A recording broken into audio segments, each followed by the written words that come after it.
Today's lesson is a review of domain and range. So let's take a look at the definition. Q equals f of t. Again, t is our input, f of t, or q, is our output. So domain and range, output, input. So the blank of f is the set of all input values, t, that yield a meaningful output. So what is the input called? Is that domain or range? And you should remember that that is domain. So the output values is the range. So let's look at example number 1. It said let A equal f of r be the area in centimeters squared of a circle of radius r. Find the domain and the range of f. Okay, so let's start with the domain of f. The domain of f. Do you think that will be the radius values, or would that be the area of the circle? The domain, the input. So r is input.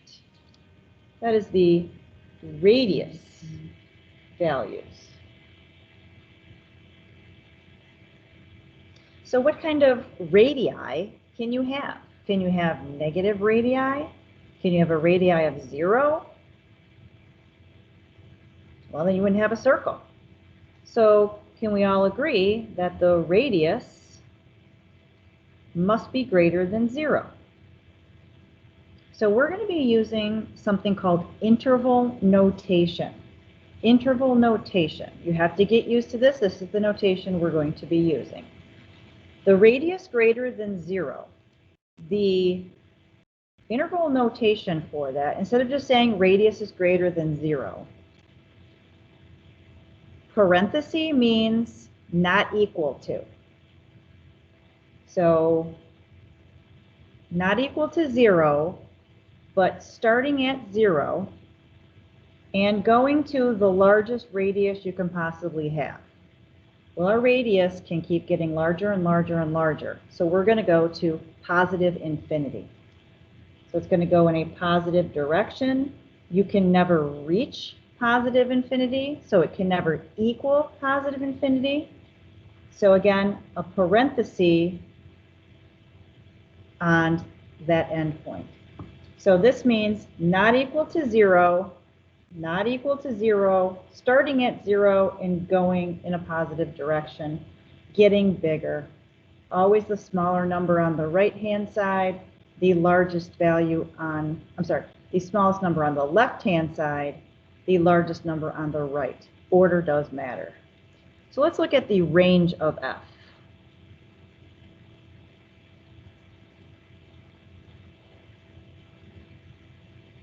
Okay, or we can even say A if you want to do that.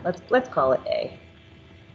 So the domain of A and the range of A. A and f of r are the same thing. So the range, oops. What does the range stand for? The range is our output. So if we input a radius, what is our output?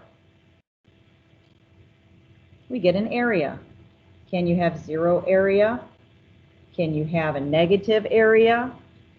No. So our area is always going to be greater than 0, just like our radius. So for interval notation, greater than 0, going to positive infinity. So this is another way of saying all positive r values. But again, interval notation is a notation that you need to get used to because you will be using it in calculus as well. Okay, try to find the domain in the range of the square root function. The domain in the range of the square root function. Stop the video and think about it.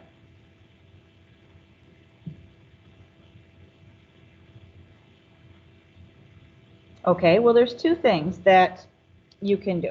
One is remembering what a square root function looks like. So this square root function, whatever makes the inside value, inside of the square root, equal to 0.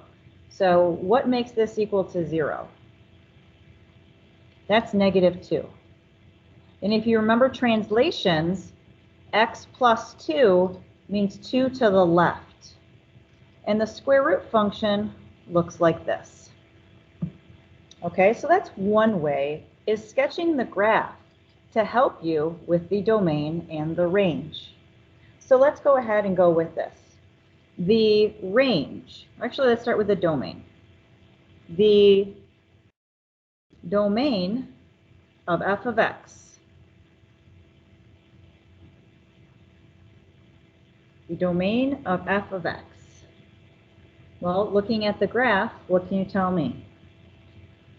The first x value on the graph is at -2, and the graph goes in this direction. So x starts at -2 and any x larger than -2. So the interval notation, we want to include -2. So that's a bracket, including -2 and any positive x value starting from -2. So again, you can't reach positive infinity, so you use a parenthesis. So that is interval notation for -2 equal to -2. Another way that you may have written it in the past is x is greater than or equal to -2. The proper way of writing this in set builder notation, and again, depending on what your algebra teachers told you, the proper notation is for all x, x is greater than or equal to -2. That's the proper notation for set builder. This is acceptable, but this is what you should get used to writing. Okay, now looking at what if you didn't know what the graph looked like? We have to kind of think critically about this. How can we figure out what x values to plug in or not to plug in? So I always go through, can I plug in a 0? Yes, I can plug in a 0. Can I plug in a fraction? Yes. Can I plug in positive numbers? Yes. Can I plug in negative numbers? Do any of those cause me problems? Well, you should know that the square root, you cannot take the square root of a negative number in the reals, and we're only dealing with the real right now. We're not dealing with the imaginary. So in the reals, you can't take the square root of a negative number. And looking at the graph, negative numbers, negative x values are not on the graph, and that's the reason why. So either knowing what the graph looks like is the easiest way to figure out the domain and the range. But if you don't know what the graph looks like, you have to reason it out. What kind of x values can I plug in? Are there any x values that I have to exclude? Okay, and then what kind of y values do I get back? Well, looking at the graph, what do you think the range of f of x is? Go ahead and see if you can figure out what the range would be in interval notation. The range, the y values. So go from the bottom. What's the first y value? Not the x, but the first y value. What's the y value here? It's 0. So the first point on our graph is -2, 0. And how high does this graph go? If we're going this way, what's the highest y value on the graph? Always go from bottom to top for range, left to right for domain. So that also goes to positive infinity. You can't reach positive infinity. So that is your range in interval notation. For set builder notation, the proper way would be for all y is greater than or equal to 0. So those mean the same thing. this is the notation that you will use in future math. So I will accept either one, but you should understand interval notation. Okay? Okay, let's look at these examples. Why don't you try example number 1? You can go ahead and turn off the video and try to find the domain and the range for problem number 1.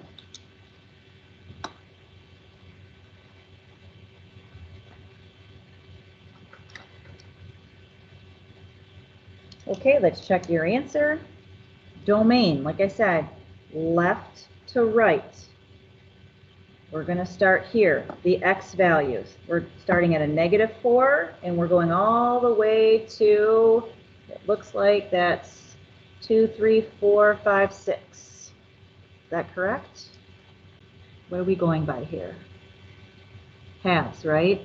Okay, so if that's 1, 2, 3, 4, that's actually 5.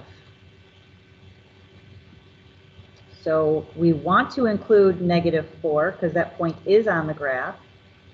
And we do want to include this x value because there is a point on the graph.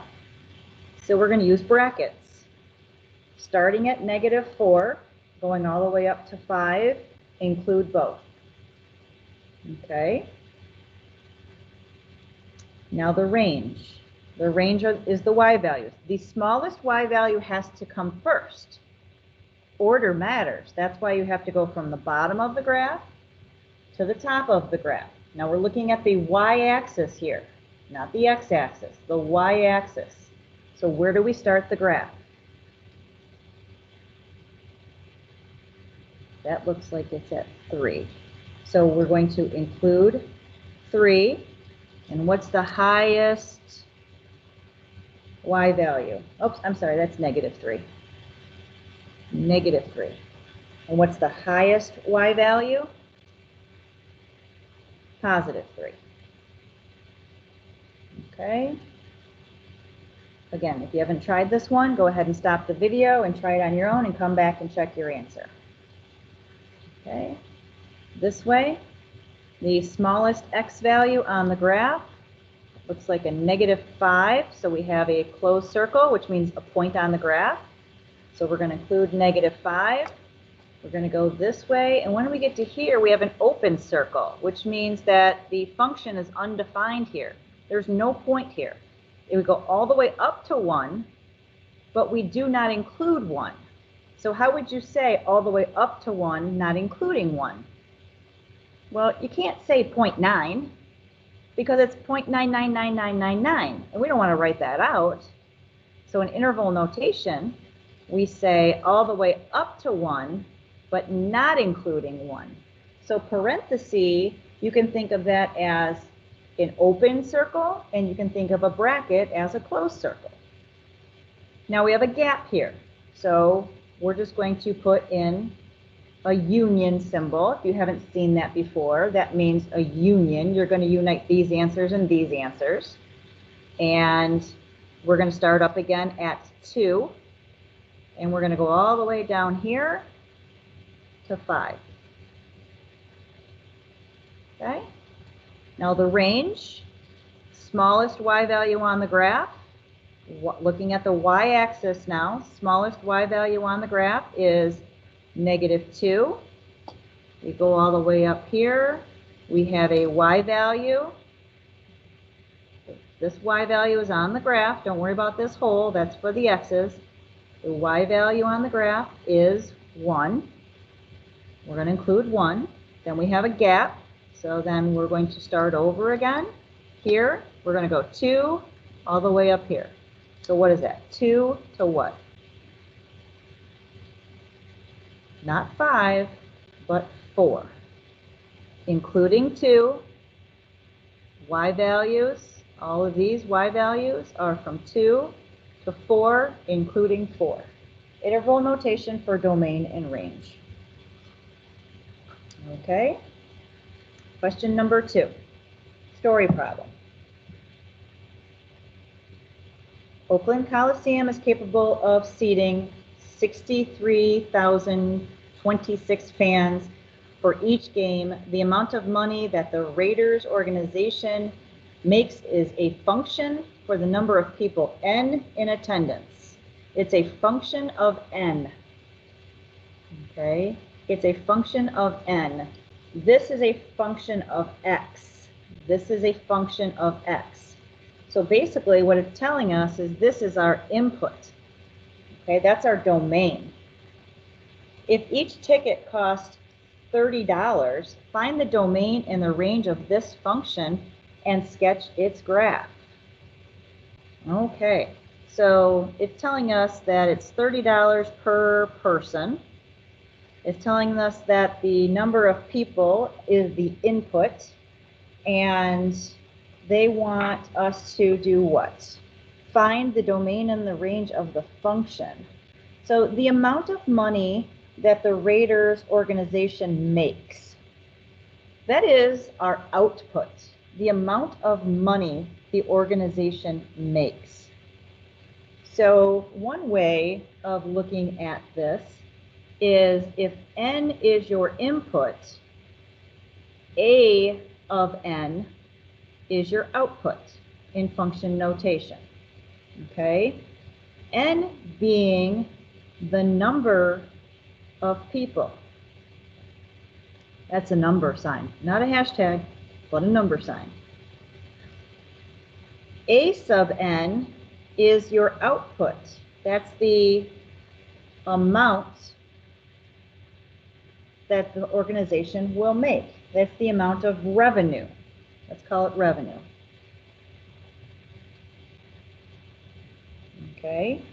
Can we agree that the number of people that are attending the game will be greater than or equal to 0? I suppose if it's like the Lions, nobody's going to go to the game, right? And the amount of revenue, okay, we'll call that A sub N. The amount of revenue that we could receive, depending on how many people show up, will also be greater than or equal to 0 in this case. Okay, we're not going to have negative people. We're not going to have negative revenue as far as the attendance goes. Okay? So it says find the domain in the range. Okay, well, I'm pretty sure that the domain and the range are going to start at 0. Again, N is the domain. So the domain, it could be 0. What is the maximum number of people? Is there a max, or does it go to infinity? Is it 0 to infinity? Or is there a max on our domain? Maximum capacity, seating, 63,026. That's the maximum amount, okay, of people. Maximum input. Well, let's do the range. As we said, it's going to be greater than or equal to 0. But what is the maximum revenue? Maximum revenue, 63,000 people at $30 a ticket. That is $1,890,780. Input, output. Input, oh, I'm sorry. Input, output. 0 people, $0.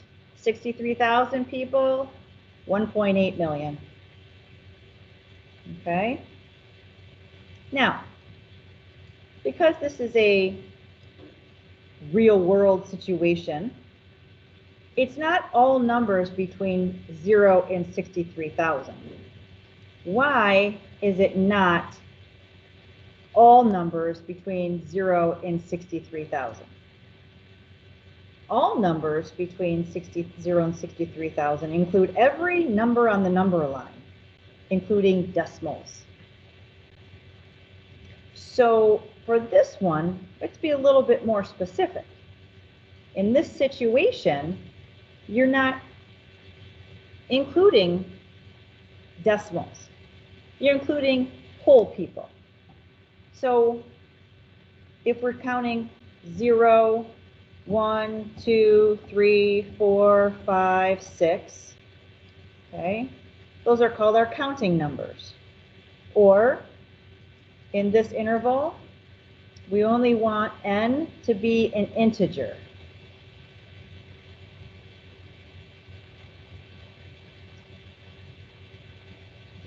What about the range?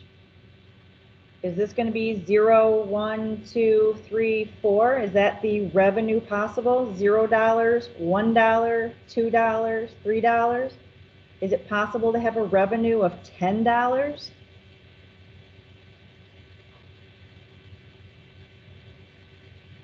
No, it's not. Okay, it's not. Our revenue, our range, is in this interval,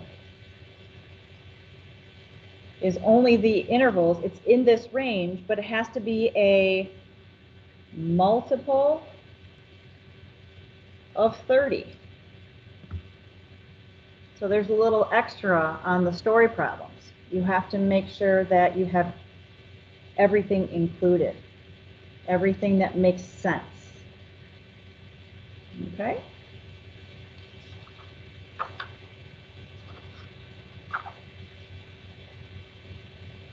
Okay, example number 3, finding the domain and the range of functions. Okay, so again, I always like to look at the graphs. So why don't you turn off your video right now and see if you can sketch what these graphs look like. Let's see if you have an idea of what they look like without using a calculator.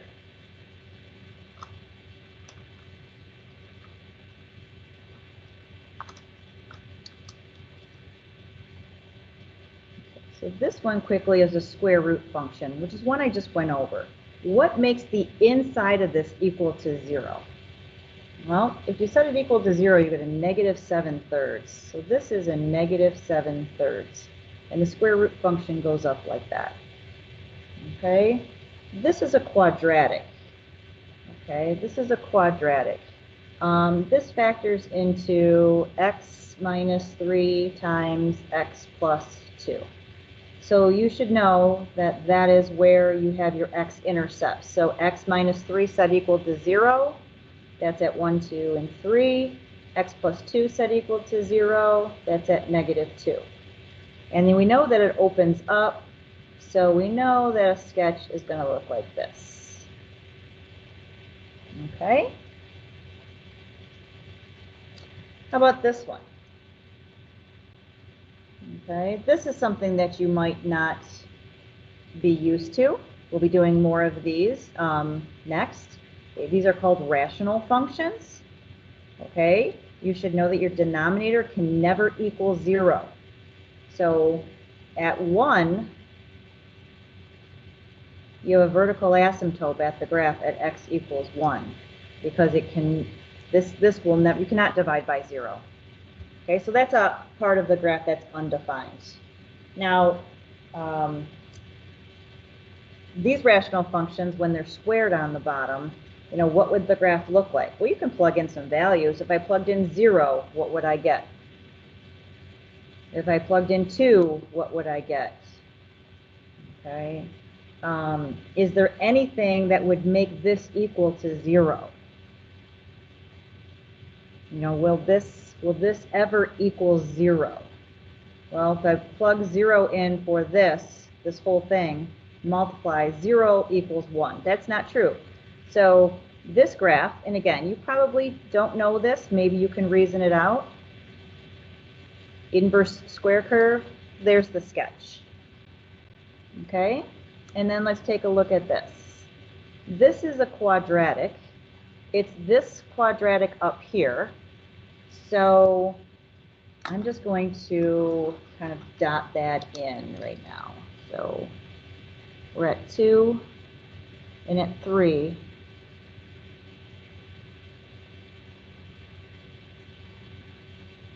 Okay, that's kind of what the inside looks like.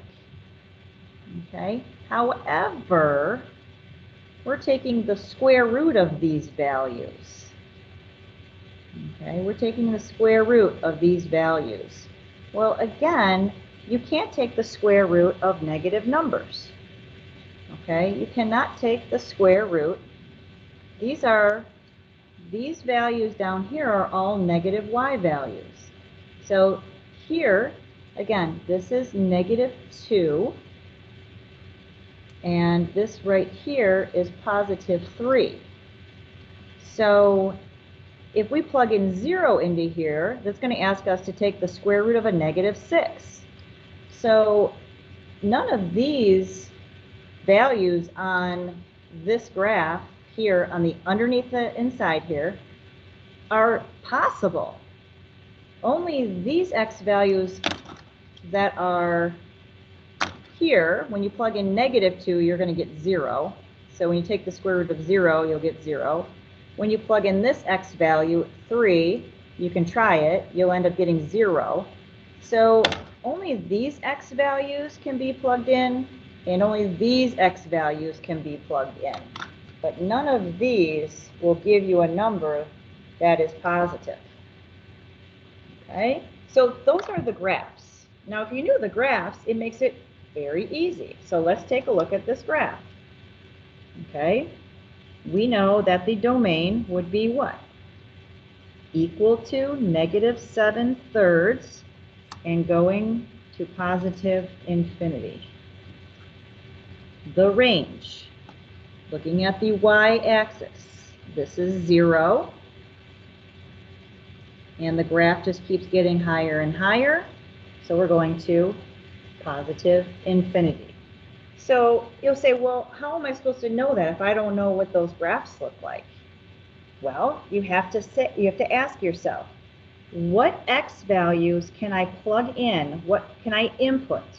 Are there any x values I cannot input? So again, go through them. Can I input 0? Yes. Can I input fractions? Most of them, yes. Can I input whole numbers? Most of them, yes. Or say, ask yourself, are there any values of x that will give me a problem?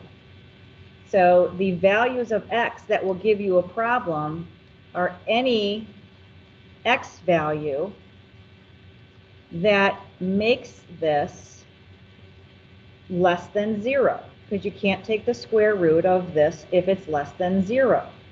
So you have to kind of think it through. 3x plus 7 must be greater than or equal to 0. Okay, so if we solve this for x, you end up getting the same starting point that I got here from the graph. And then you ask yourself, when I start with negative 7/3, what y value do I get in return? And are there any y values I don't get in return? And in this case, you will never get a negative y value. So you have to kind of reason through it. Okay, now look at this one. Are there any x values you can't square and subtract? Can you square and subtract 0? Can you square and subtract negative numbers? Can you square and subtract positive numbers? Can you square and subtract fractions? So I just kind of go through that. And there aren't any restrictions for my input. So that means my domain can be anything. So we say all reals. And in interval notation, that's what all reals looks like. From negative infinity to positive infinity. This means all reals. So get used to that notation. Now, the question is, what kind of y values do I get back? Do I get all of the y values back? Well, look at the graph. You should know what quadratics look like. You should know how to graph quadratics. do I get all my y values back? And the answer is no, I don't. What is this y value here? Well, how do you find the vertex of a parabola? Well, most of you are going to say I'm going to put it in my graphing calculator. Okay, does anybody remember the formula to find the vertex? To find the x value of your vertex, you take the opposite of your b value divided by twice your a value. So your b value is -1, so the opposite of -1 is +1, divided by 2a, which is 1. So the x value of your vertex is 1/2. That's the x value, but I care about the y value. If you know the x, how do you find the y? You plug it in. This is a fancy way of saying y. It also means the range values. So if you substituted that into the equation, you would end up getting 1/2 squared minus 1/2 minus 6. And that's 1/4 minus 1/2 minus 6. And that gives you negative 25/4. Negative 6 1/4. Yeah. So negative 6.25. That's what you end up getting there. So that's your y value here. So your range is negative 6.25. That's the lowest y value. And how high does it go? It goes on forever. So you say positive infinity, can't reach positive infinity, so we use a parenthesis. Okay. You can try the next two if you want to stop the video and give her a shot.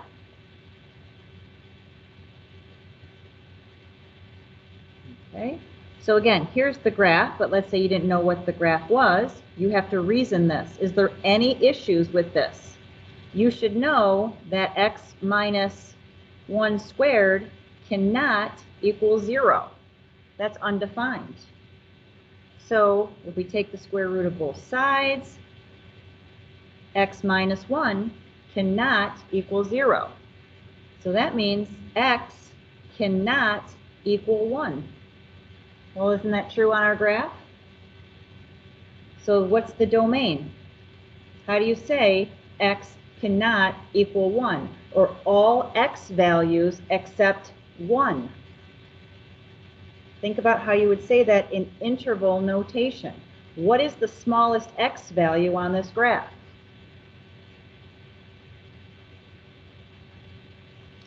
It is negative infinity. So going this way, negative infinity, we can use all those x values, but we can't use 1. We can use everything up to 1, so that is up to 1, not including 1. And then past 1. So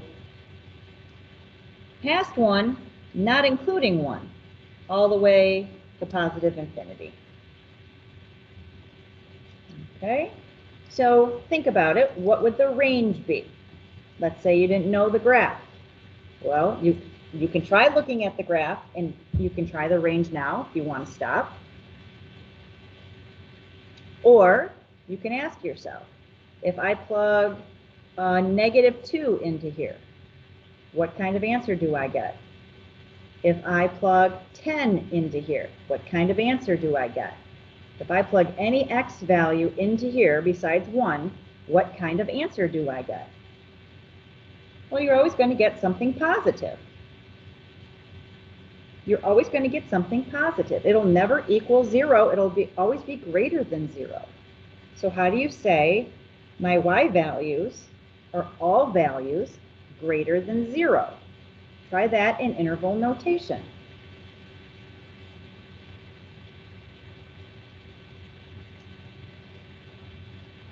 Greater than 0, not equal to 0, greater than 0,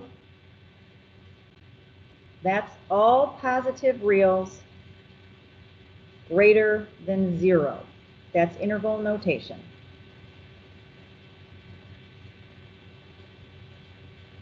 Okay, then the last one, we can kind of use this as our starting point.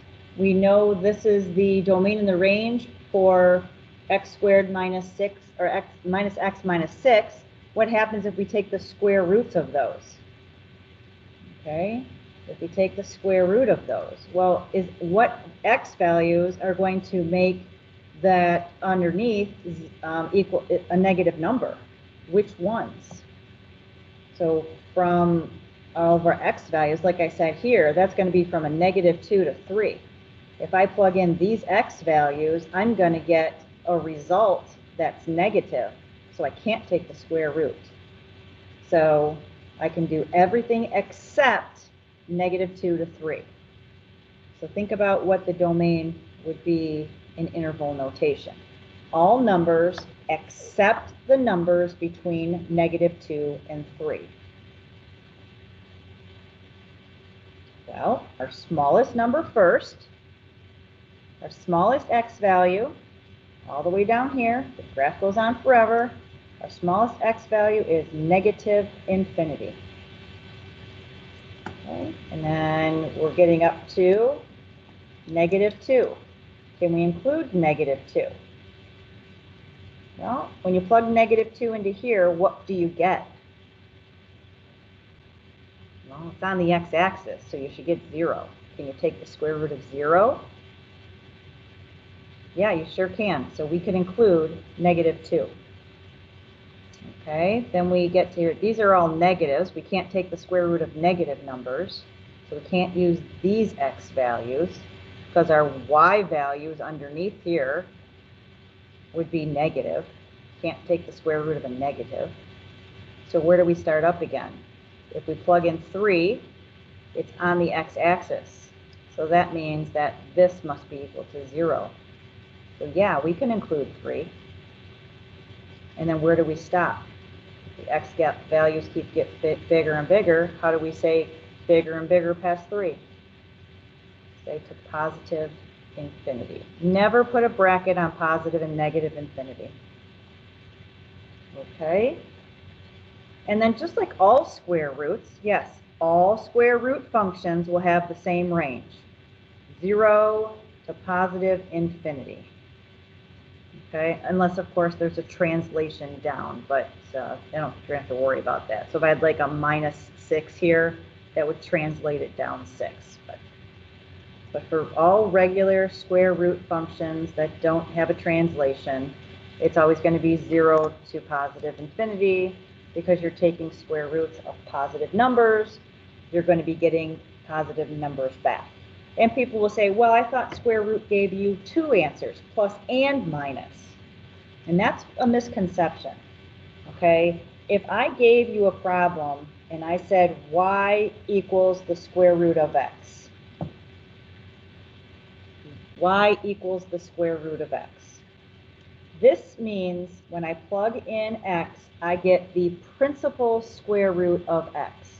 So if I plug in 4, my answer is 2. This is the square root function. There is one output for one input. Okay? Now if I ask you a different question, if I say y squared is equal to x, if this is the original problem, when you solve for y, you get y equals plus and minus the square root of x. Anytime you take the square root of both sides, that's when you get 2 answers. But if the original problem is written in radical form, this doesn't mean plus and minus. It's a very big misconception. This means find the principal square root of x, and that's one answer.